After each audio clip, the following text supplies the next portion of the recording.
يؤخذ بقوله فتنازع الإخوة في هذا. ليس العيب أن يأخذ كل منهم بما رأى أنه الصحيح بالنظر الصحيح، هذا ليس عيبا. أن تأخذ برأي المجرح لأنه ظهر لك أنه الصحيح بالدليل الصحيح، والله لا تعاب بل أنت على خير.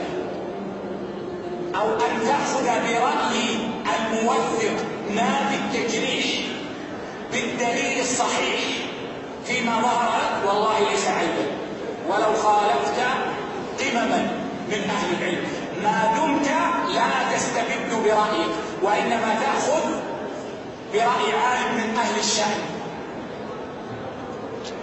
لكن العيب أن يتناحر الإخوة، حتى بلغني بطرق صحيحة أن بعض الإخوة لما انعدم الأمن في البلد أخذوا السلاح وذهبوا لإخواني وقال اسمع أنت ما تدرس في المساجد، ما دمت لا تبدع فلانا هذا في ليبيا يحدث، لا تدرس في المساجد، فإن درست في المساجد قتلناك. والله ليس بطريقة صحيح، لكنها فتن والشر الذي لم يعرف الإخوة طريق الحق فيه.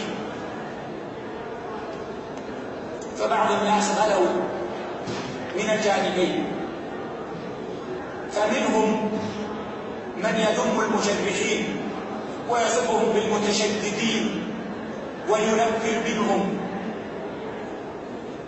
وليس مصيبا. ومنهم من يتهم المعدلين حتى الشيوخ.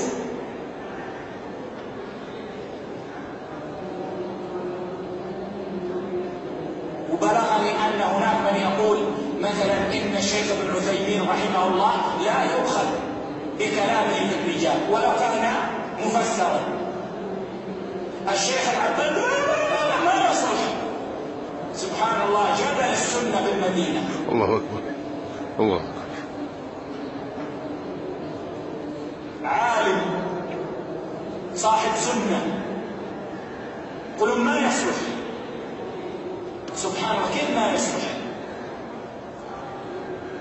لكن هل هو مصيب في كل ما يقول؟ لا، ما في عالم مصيب في كل ما يقول،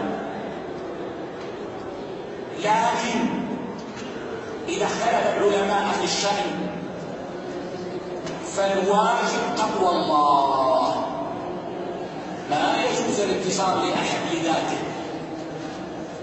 ولا لحب ولا لقرب، وإنما ينتصر الإنسان بالحق. إن ثبت عندك أن الصحيح التجريح مثلا، لا يجوز أن تمتنع لحبك للشيخ.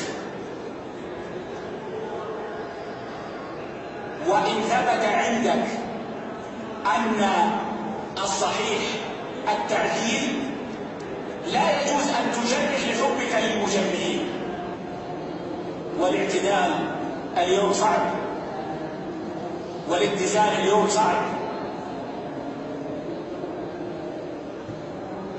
لكن يعيننا على ذلك يا إخوة أن نعلم أن الله هو الذي سيحاسب، والله ينظر إلى قلوبنا وأعمالنا،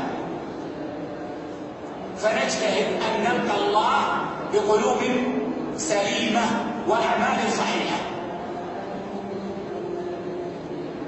عقول الفتن أقل ما تجيبه هو التنازع وإيقاظ الخير.